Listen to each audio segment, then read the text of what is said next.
이번 이야기는 무서운 실화, 여지껏 들었던 가장 무서운 이야기. 들은 걸 최대한 그대로 쓰려고 했는데 중간에 이야기를 매끄럽게 이으려고 제 생각에 들어간 부분도 있습니다. 어제 크리스마스라 신나게 게임하고 있는데 그 외갓집에서 전화로 명절인데 함 들려서 같이 저녁 먹지 않겠냐 전화가 왔습니다. 게임을 좋아하는 여징어인 저로서는 보통이면 난 안 가고 집에 있겠다 하겠지만 저희 외할아버지 언제나 손자 손녀들을 보며 세종대왕님 3장씩 이상씩을 손에 쥐어주어야 직성이 풀리시는 그런 분이세요. 그러니 안 갈 수 없죠. 가서 사촌들 만나 인사하고 횟집 가서 처음으로 보고 요리도 먹어보고 그러다 시간이 늦으니 외갓집에서 하루 자고 가라고 하시더라고요. 오빠 새끼와 아버지는 직장이시지만 두 분 다 샌드위치 휴가를 얻으셔서 그날 하루 자고 왔습니다.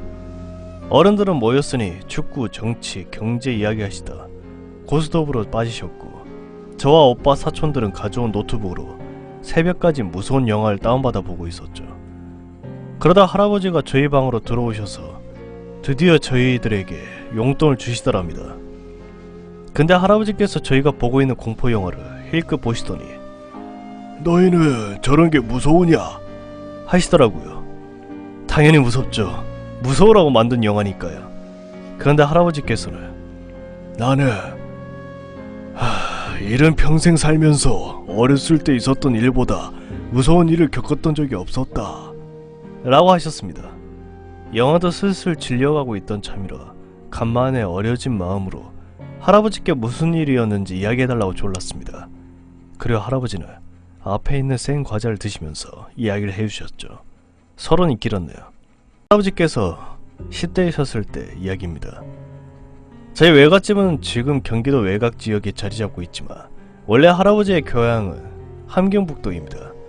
지금 몇십 년이 지났고 고향 땅과 관련된 물건은 하나도 남지 않아서 정확한 위치는 기억이 나지 않지만 동네에 가구가 30채 정도 있고 뒤에 큰 산을 등지고 있으며 산 둔턱에 울타리를 치고 염소랑 닭을 키우셨대요. 그때 당시 할아버지의 동갑내기 친구 하나 있는데 대부분 10대들이 그렇듯 그분도 한참 질풍노도의 시기였나 봅니다. 그런데 정도가 다른 아이들보다 심했대요.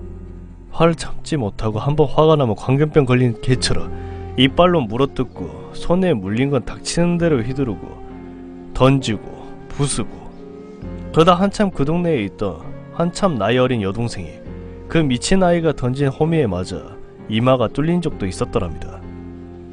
그 미친 아이의 부모님은 동네 사람들만 보며 죄송합니다 하고 허리를 굽히셔야 했고 그 아이가 저지른 짓은 날로 갈수록 심해져 주변 사람들도 전부 손을 놔버릴 정도랍니다. 일이 터진 날은 가뭄 때문에 몇 달 동안 비가 안 오는 가을이었습니다. 그날 미친 아이가 집 옆에 쥐인지 다람쥐인지를 잡아 구워 먹겠다고 나뭇가지를 모아다 불 붙였는데 하필 불씨가 옆집 울타리로 옮겨 붙었대요. 비가 안 와서 나무고 잡초고 전부 바짝 말라있는 날 바람까지 쌩쌩 불어더니 불은 삽시간에 번지고 그때 당시에 돌로 지은 집이 흔하지도 않던 터라 그대로 불이 번져 집 4채가 홀랑 타버렸다고 합니다. 정작 바람이 부는 방향 때문에 미친 아이의 집은 멀쩡했다고 하고요. 죽은 사람은 없는데 어떤 사람은 화상을 입어 팔이 쭈글쭈글해지고 어떤 아주머니는 머리카락에 불이 붙어 머리까지 다 타버리고 난리가 났던 거죠. 그 일 때문에 미친 아이의 집은 당장 동네 사람들에게 몰매를 맞고 쫓겨나도 할 말이 없는 판국이었습니다. 그나마 다행인 게 미친 아이의 집에 있는 소 2마리를 각각 한 집에 하나씩 주고 미친 아이의 가족이 살고 있던 집을 또 한 집이 주고 남은 한 집은 동네에서 창고로 쓰던 집이라 대충 흙벽 바르고 지붕 얹어서 그 미친 아이의 가족들이 거기서 살게 되었습니다. 그리고 어느 정도 사건이 마무리됐을 때 미친 아이의 어머니께서 저희 할아버지 집에 찾아오셨대요. 그리고 할아버지의 어머니 앞에 앉아 막걸리를 2-3발씩 마시면서 안 새끼 때문에 못 살겠습니다. 제가 죽어버려야 할 것 같습니다. 하면서 펑펑 우셨다고 합니다. 잠시 후 미친 아이의 아버지도 서둘러 오셔서 이 옆에는 여기서 뭐라는 거야? 집으로 가자. 하고 아주머니를 일으켜 세우려는데 아주머니는 안 간다! 여기가 내 집이다! 그냥 이 집에서 쥐새끼 개새끼로 살고 말지 그 개무자식 있는 집으로 절대 안 간다! 하며 발버둥을 치셨답니다. 아무리 술에 취했다지만 어중이나 무서웠으면 저런 식으로 말했을까 하는 생각이 들었습니다. 아주머니께서 해가 다 넘어갈 때까지 소리를 고래고래 지르며 바닥에 뻗어있으니 근처에 있던 동네 사람들이 전부 할아버지 집에 모여 혀를 끌끌 차면서도 자식 새끼가 원기 들린 무당보다 더 지랄하는데 절만도 하다 라고 하시는 분들도 계셨다고 합니다. 하여간 아주머니가 그렇게 우시는데 너무 안쓰러우셨는지 미친 아이의 아버지는 결국 특단의 조치를 내리셨대요. 뭐냐면 그 길로 집으로 쓰이는 창고로 들어가 쭈그려 자고 있는 미친 아이를 길바닥에 패대기 쳐 정신을 잃기 직전까지 밟아 두드려 패고 매주로 엮어놨던 밧줄로 손이랑 몸뚱이를 묶고 산속으로 끌고 들어갔다고 합니다. 그리고 아저씨 혼자 산을 내려오셨대요. 그 다음날 할아버지가 닭모이 주려고 산 둔턱에 올라가시는데 미친 아이가 염소 무리들 사이에서 할아버지를 보고 고래고래 소리를 질러대며 뛰쳐나왔다고 합니다.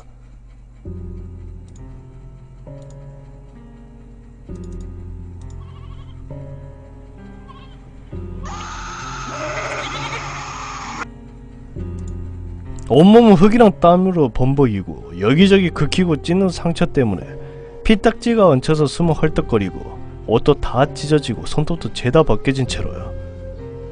할아버지와 염소 사이에서 저런 게 튀어나오니까 처음엔 염소가 살갗을 벗고 귀신이 돼서 자기를 죽이려고 쫓아온 줄 알았대요. 여튼 반나절 만에 발견된 미친 아이는 그날 이후로 완전히 다른 사람이 됐다고 합니다. 예전처럼 지랄도 안 하고 몸은 수그린 채 주춤주춤 다니고 목소리도 모기만 해져서는 눈도 못 마주치는 그런 상태가 되었다고 하네요. 그 해가 완전히 지나가고 그 다음에 여름 할아버지가 강가에서 개구리 잡고 있을 때 미친 아이가 강물에 물 수제비를 하는 걸 보고 가서 물어보셨대요. 작년에 산속에서 무슨 일이 있었냐고요. 귀신을 본 거니 괴물을 본 거니 물어봐도 대답이 없길래 그냥 다시 개구리 잡으러 가야겠거니 했는데 미친 아이가 나 때문에 저 뒷산에 귀신이 왔다! 절대 가지 마라! 라고 하더랍니다. 그래서 할아버지가 다시 물어봤을 때 그제서야 입을 열더래요.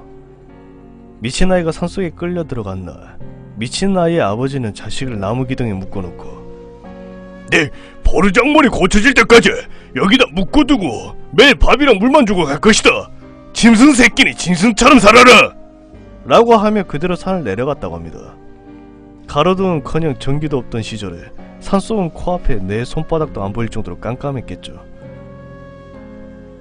처음에는 혼자 소리 지르고 발버둥 치고 울다가 지쳐서 뻗어있는데 귓가에서 나뭇가지 비비는 소리가 들렸대요. 자세히 들어보니 뭔가가 자기한테 말을 하고 있더랍니다. 아무도 없는 산속에 숨만 쉬고 있자니 목소리가 점점 또렷하게 잘 들리기 시작했는데 그 소리가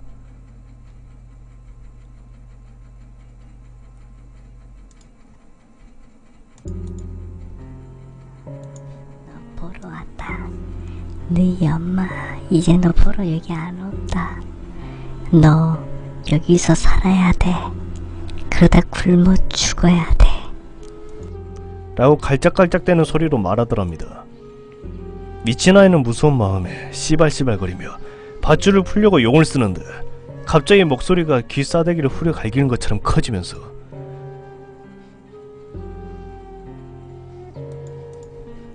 씨발 새끼야. 내가 너 보러 왔다고 했잖아. 거기 어딨어? 라고 했대요. 그러다 갑자기 옆에 있던 나뭇가지가 뚝 끊어지면서 얼굴을 착착 긁더랍니다.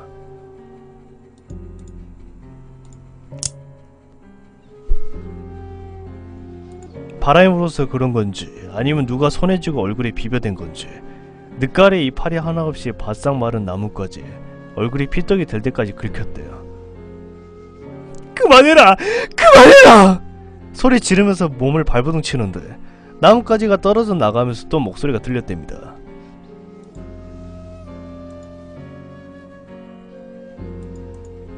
고기 냄새 난다. 마을 사람들이 너 뒤졌다고 고기 굽는 거 없다. 아닌가? 너한테서 나는 냄새야. 고기 어딨어? 하고 말하는데 지금 옆에 있는 게 뭔지 몰라도 이대로 있다간 뜯어 먹힐 거라는 생각을 했대요. 그래서 목 졸려 죽을 각오로 몸통을 묶은 밧줄에 몸을 비비면서 밧줄 매듭이 있는 곳까지 몸을 돌려 이빨로 매듭을 물어 뜯었다고 합니다. 그런데 밧줄에서 굉장히 찝찝한 맛이 났대요. 매주를 묶었던 그런 밧줄이라지만 밧줄을 물어 뜯는데 뜯든 미지근한 게 자꾸 흘러나오더랍니다. 여튼 앞니가 흔들릴 정도로 세게 짓이겨 씹으니 밧줄이 뚝하고 끊어졌대요. 그러고 나서 도망을 치려는데 손발이 헛돌아서 제대로 움직이지 않더랍니다. 기다시피 호우적거리며 팔다리를 휘젓는데 앞을 더듬거리니 나무 뿌리가 만져졌대요. 알고 보니 자기가 호우적거린 게 앞으로 가고 있던 게 아니라 계속 땅을 파고 있던 거였대요. 그리고 목소리가 또 들렸답니다.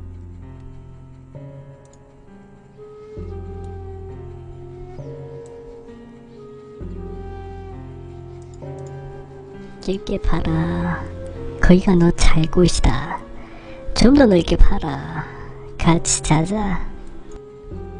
하면서 이번에 사삭하고 뭔가 다가오는 소리가 들렸대요.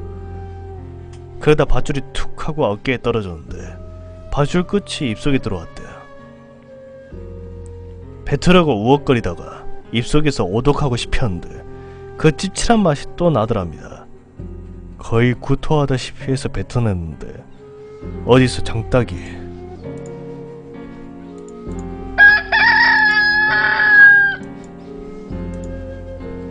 하고 우는 소리가 들렸대요. 그래서 미친 아이는 여기서 딱장까지 멀지 않은가 보더구나. 하고 앞에 나뭇가지에 부딪히고 나무 뿌리에 걸려 구르면서 무작정 산을 내려가는 방향으로 달렸더랍니다. 그때 등 뒤를 뭔가 채찍처럼 철썩철썩하고 후려갈겼대요.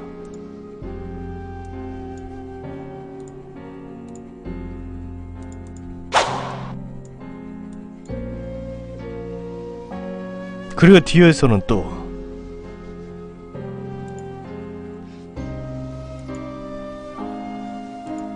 씨발 새끼야. 날 그리 물어뜯었으면 네 살까지 떠내놔. 하면서 뭔가 사사삭 쫓아오는 게 느껴졌답니다. 목에서 핏맛이 날 정도로 소리를 지르며 달리다가 갑자기 앞으로 벌렁 넘어졌는데 거기서 염소를 키우는 울타리 안쪽이었대요.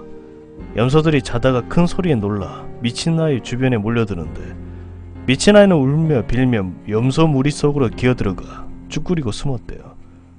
그러면서 숨을 고르고 있는데 아까의 그 목소리가 또 들리더랍니다.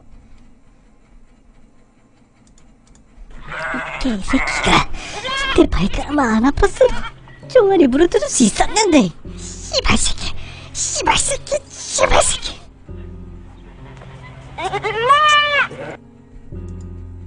라고 하더랍니다. 새벽이 지나가서 하늘이 푸르스름해져 있는데 동이 틀 때까지 울타리 밖에서 밧줄 던져 넣으며 울타리 안쪽을 휘젓는 소리가 들렸대요. 그러다 염소 무리 사이에서 미친 아이를 쫓아오던 게 뭔지 살짝 보였는데 몸은 나뭇가지처럼 바짝 말라서 뼈가 흉하게 도드라져 나왔고 눈은 시커멓게 뻥 뚫린 것처럼 푹 파여서 눈꺼풀 없이 안쪽에서 눈알만 왔다 갔다 하고 있었대요. 그의 입이 얼굴의 절반을 차지했는데 이빨이 정말 컸더랍니다. 하여간 그렇게 염소 울타리 안에서 해가 뜨고 할아버지가 올 때까지 숨어 있었대요. 출처 오유의 2969-5396님의 글입니다.